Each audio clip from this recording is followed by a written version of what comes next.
Hello, I received your question about finding the critical values, find the rejection region.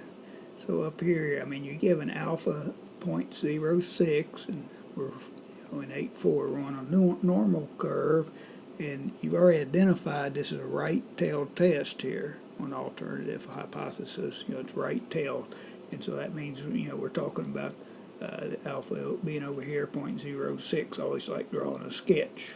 So this is the rejection region they're referring to. You've got to find a z-score that corresponds to that.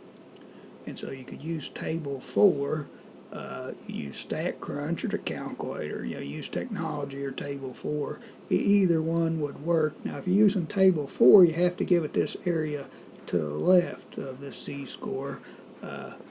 You have to tell what this area over here is. And that would just be 1 minus 0.06, which is 0.94. So if you're going to use table 4, you'd have to give it 0.94, and you should find the z-score. If you want to use StatCrunch, you click on Stat, Calculator, Normal, and you got a few options to find the z-score. On the 84 calculator, you hit second, distribution, inverse norm, and then you put in appropriate information, which is what I've done, and I get the critical value here.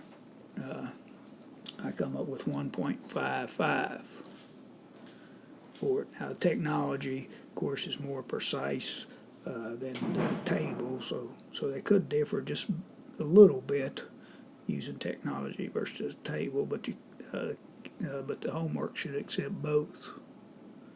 It actually sets a range of values, realizing you may use technology which is more accurate than the table.